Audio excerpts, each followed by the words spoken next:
नमस्कार फ्रेंड्स मु शक्ति आपण देखुंत नरसिंहा क्रिएशन्स पेजेन। तो फ्रेंड्स आज वीडियो रे वर्तमान बड़ मुख्य खबर उपर नजर पकाइबा जहाँकि आपण माने समस्ते जानि रखिबा निहाती दरकार। तेबे कोन रही आज वीडियो रे वर्तमान बड़ मुख्य खबर आपण माने जानिबा पई वीडियो को शेष पर्यंत देखंतु जहाँद्वारा कि आपण माने डिटेल्स इनफॉरमेशन पाई परिबे। एवं फ्रेंड्स ता पूर्व ए वीडियो गोटे लाइक करंतु जदि पारुछंती आपनकर सांग साथी मानकु वीडियो टिको शेयर करनतु।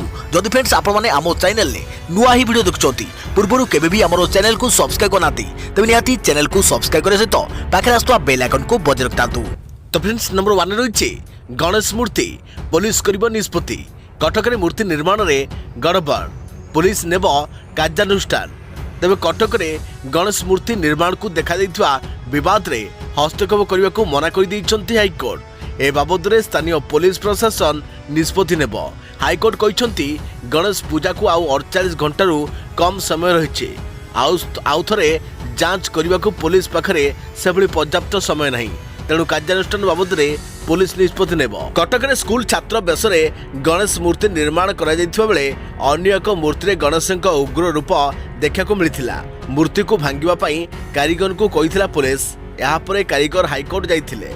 एबे हस्तक्षेप करने को मना कर दैछंती हाईकोर्ट। मामला रे पूर्णच्छेद पकाइछंती हाईकोर्ट। तेबे ए बाबद रे रिट पिटिशन फाइल करने को सजबाज होउछंती कारीगर। सेपटे गणेश पूजा को नहीं कड़ा चेतावनी देइछंती कटक डीसीपी। धार्मिक भावना को आघात देवा भली कार्य को बर्दाश्त कर नहीं। मंडप रे विकृत पूजा न करने को से विभिन्न पूजा कमिटी को अपील करिसेंती। आउ न मानले कार्यानुष्ठान हेबो बोली भी से चेताई देइछंती, जहां ने विभिन्न पूजा कमिटी अड़ुआरे पड़ जाइछंती। हाईकोर्ट को निष्पत्ति पर गोटे कथा स्पष्ट होइछे जे मूर्ति निर्माण नहीं पुलिस निष्पत्ति ही पालन हेबो। पुलिस मूर्ति निर्माण उपरे नजर रखिबो आउ कार्यानुष्ठान भी नहीं परिबो। किंतु एठारे बड़ प्रश्न उठुछि कारीगर माने जो क्षति सहिबे तार भरणा करिवो किए। खबर पाकिस्तान रे प्रलयनकारी बन्या हजारों ऊर्ध्व लोक प्राणहानि। तेबे पाकिस्तान रे प्रलयनकारी बन्या गंभीर रूप धारण करिछे। गत किछि दिन लगान वर्षा फल देशर विभिन्न अंचल में बन्या परिस्थिति संगीन होइछे। रास्ताघाट घरद्वार सबले पानी बुड़ी जाउछि। तेबे लोके अंटाए उच्चर पानी रे बसी जास करुवा बेले सेमानकर जनजीवन जहाँकि जीविका विशेष भाव प्रभावित होइछे। तेबे 2010 रे आसिथिबा प्रलयनकारी बन्या परे पाकिस्तान रे एहा सबुठारु बड़ बन्या बोली कहुछे। एथरे 4 लाख रु अधिक घर क्षतिग्रस्त होइथा बेले 3000 किलोमीटर रास्ता एवं 157टी सेतु नष्ट होइछे। प्रबल वर्षा जोगु अनेक घर रास्ताघाट ब्रिज धोई जाइछे।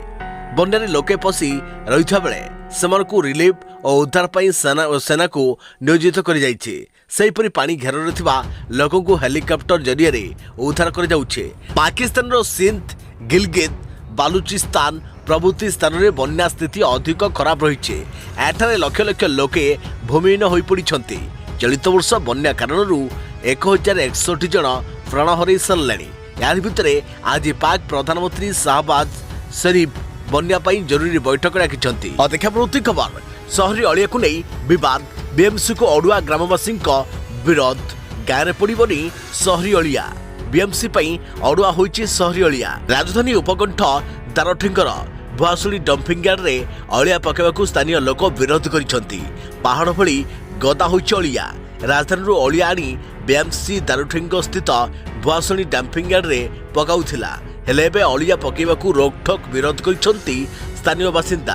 आवर्जना पकेबा पई अनुमति देबाकू एक चिट्ठी दारुठेंग सरपंच को देइथिला बीएमसी। चिट्ठी रे लेखा होइथिला 200 टन क्षमतार आवर्जना परिचालना माइक्रो कंपोस्टिंग सेंटर प्रतिष्ठा हेबो, जहाँकि 2023 अगस्त रु 2024 जुलाई सुधा 3टी माइक्रो कंपोस्टिंग सेंटर प्रतिष्ठा करे जिवो।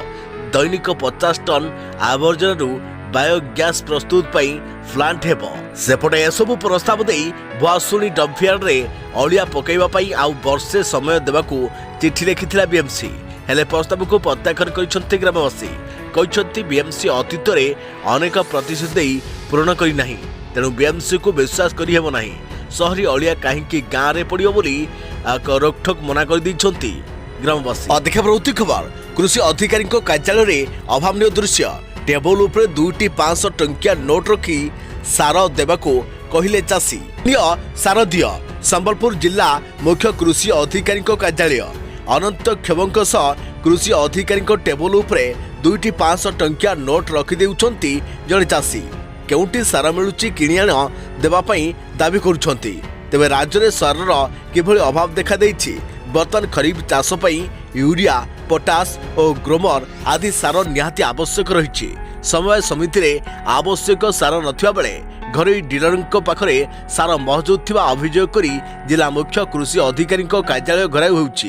तेबे 250 टंकार सार को 500 टंका दाबी करुछंती घरोई डीलर नचेत गोटिए बस्ता यूरिया 500 टंका देई विटामिन किणवा को बाध्य करुवा अभियोग करुछंती चाषी। किछि दिन तले राज्य को आवश्यक परिमाणर सार जोगाई देवा पई केंद्र सार और रासायनिक मंत्री को चिठी लिखिथिले मुख्यमंत्री नवीन पट्टनायक। बन्या समय क्षतिग्रस्त फसल पई सारर अधिक आवश्यकता थाए तेणु ठीक समय चाषी पाखरे डीएपी एवं एमओपी भली सार पहुंचाइबाकू अनुरोध करथिले मुख्यमंत्री नवीन पट्टनायक।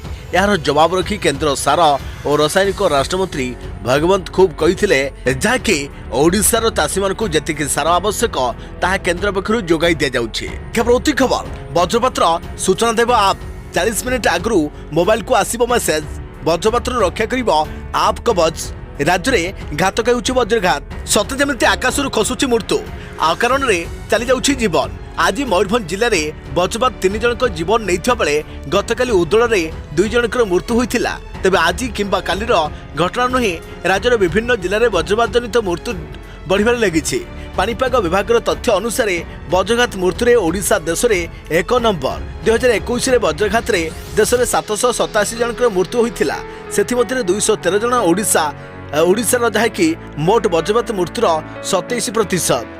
राज्य सरकार तथ्य अनुसार 2011-2020 अर्थात 9 वर्ष मध्य वज्रघात जो 3218 जनक मृत्यु होइछे। एठी प्रश्न कहीं वज्रघात नेउछि एते जीवन। पाणीपाग वैज्ञानिक मतरे प्राक मौसुमी और मौसुमी दुर्बल होगा समय ही वज्रपातर अधिक आशंका रही है। दिन 11 रु राति 11 मध्य साधारणतः वज्रपात हुए। मार्च रु मई मासरे वज्रपातर तीव्रता और बारंबारता अधिक रही है।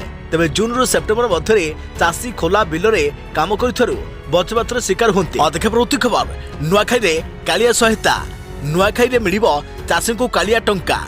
तेज पश्चिम ओडिशार यह कृषिभित्तिक गणपर्व राज्य में 41 लाख ऊर्ध्व चाषी को प्राय 800 कोटी टंकार सहायता बंटन कर कृषि विभाग प्रस्तुति करिछि। राज्य सरकार चलित वर्ष बजेट रे कृषि क्षेत्र लगी सर्वाधिक 21,164 कोटी टंकार व्ययबराद करथिबा बेले एथरु कालिया सहायता बाबद को 1,874 कोटी टंका बंटा हेबाकू रहिछि। अनुसायी राज्य सरकार पक्षरु 2018 रे कालिया योजनार आरंभ होइथिला।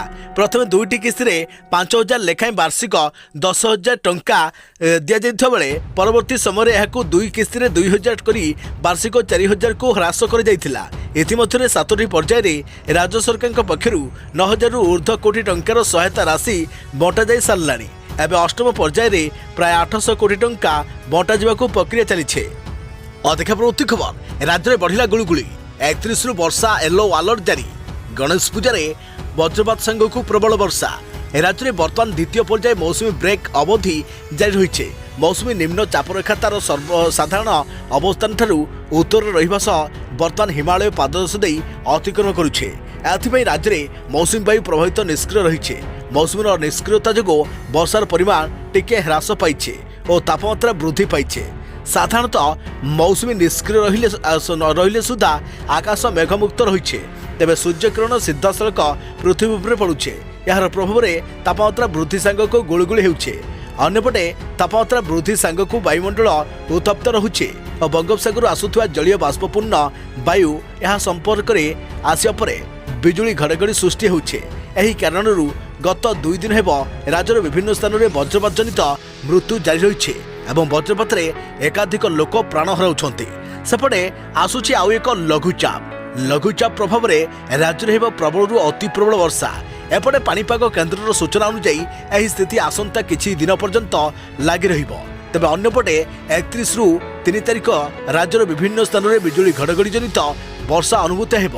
31 रे झारसुगुड़ा सुंदरगढ़ केन्दुझर मयूरभंज बालेश्वर भद्रक और जाजपुर में बिजुली घड़घड़ी सह प्रबल वर्षार आशंका थिबारु एही जिलागुड़िक पई पाणीपाग केन्द्र येलो अलर्ट जारी करिछि। अधिक प्रति खबर दिन कईटा पर पश्चिम ओडिशार कृषिभित्तिक गणपर्व नुआखाई तेबे आसुची नुआखाई निकटरू कलाहांडी सबुठी चली प्रस्तुति आ मात्र 2 दिनर अपेक्षा आसुची पश्चिम ओडिशार कृषिभित्तिक गणपर्व नुआखाई एथिपाई सुंदरगढ़ रे प्रस्तुति शेष पर्यायर पहुंची। नुआखाई यह केवल एक पूजा नुहे, यह हूँ पश्चिम ओडिशार कला संस्कृति और परंपरार महान पर्व।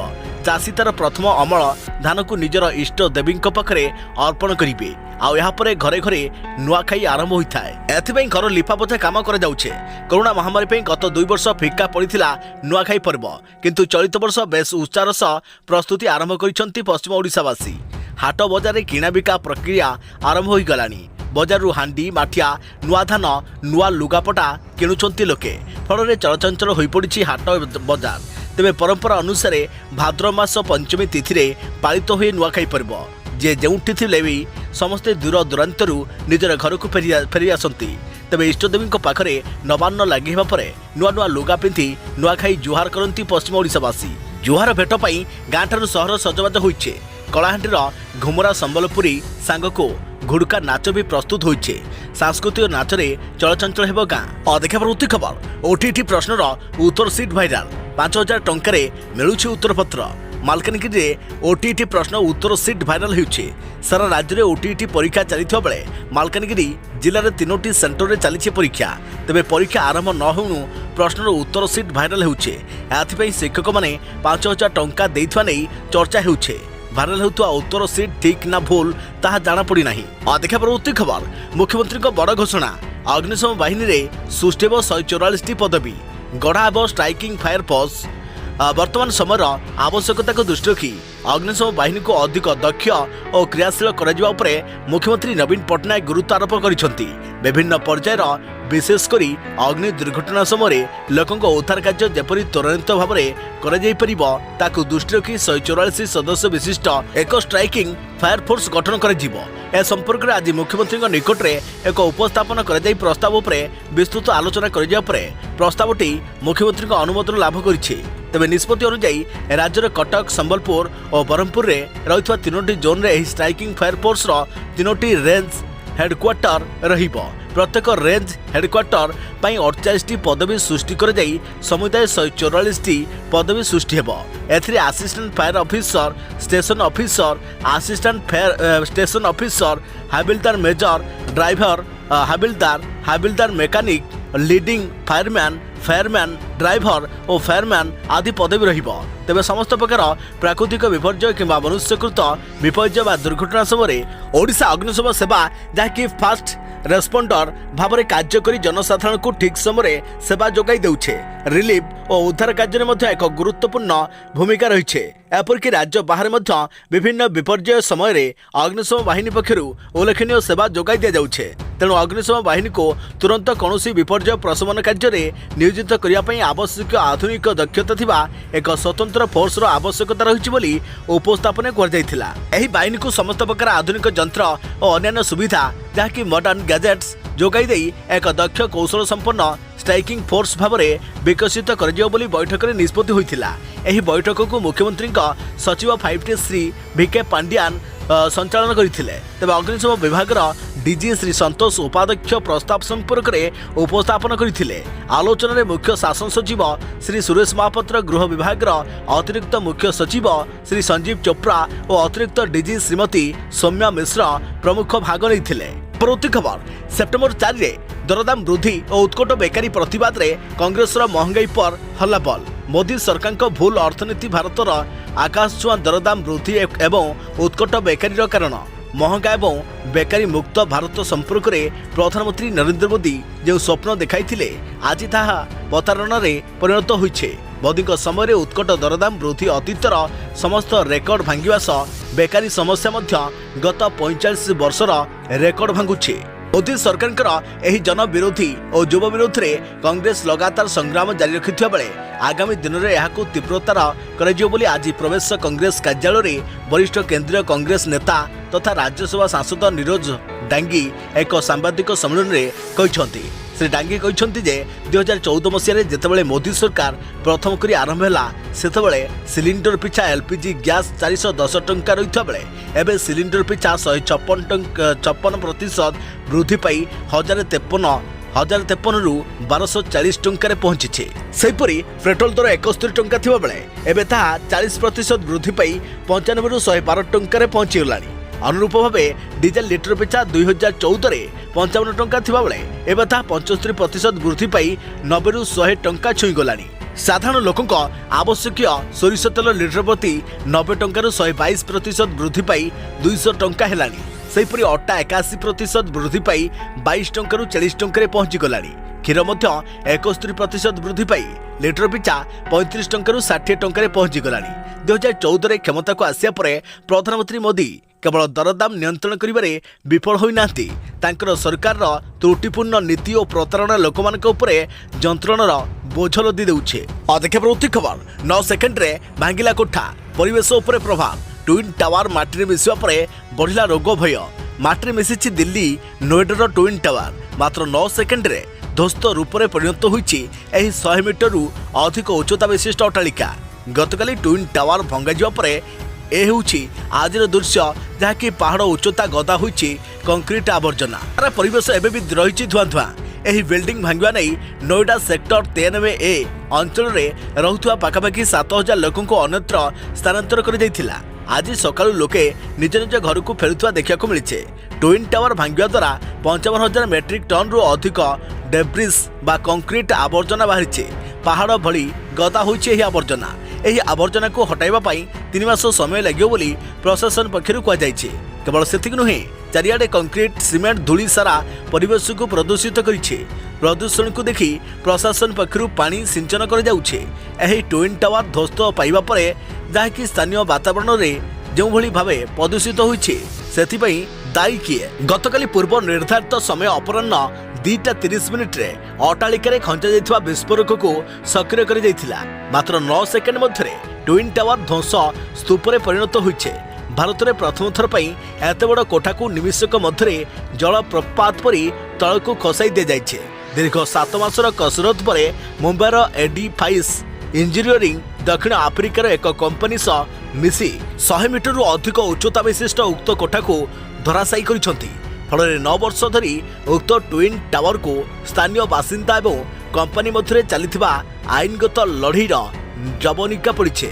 ତେବେ ଉକ୍ତ ଟାୱାର ଧ୍ୱଂସ ପରେ ବର୍ତ୍ତମାନ ନୋଏଡା କର୍ତ୍ତୃପକ୍ଷଙ୍କ ପ୍ରାଥମିକତା ପାଲଟିଛି ସେଠାରେ ପାହାଡ଼ ଭଳି ଗଦା ହୋଇଥିବା ଧ୍ୱଂସାବଶେଷକୁ ଅନ୍ୟତ୍ର ସ୍ଥାନାନ୍ତର କରିବା। ଅଧିକ ପ୍ରବୃତ୍ତି ଖବର ଶିକ୍ଷକ ହଡପ କଲେ ସ୍କୁଲ ଟଙ୍କା। ଗଞ୍ଜାମ ଖଲିକୋଟରେ ଶିକ୍ଷକ ସ୍କୁଲ ଟଙ୍କା ହଡପ କରିଥିବା ଅଭିଯୋଗ। ତଦନ୍ତକାରୀ ଟିମ୍ର ଅନୁଧ୍ୟାନ ପରେ ସାମ୍ନାକୁ ଆସିଲା ସତ। ସ୍କୁଲ ଟଙ୍କା ହଡପ କରିଦେଲେ ସ୍କୁଲର ଶିକ୍ଷକ।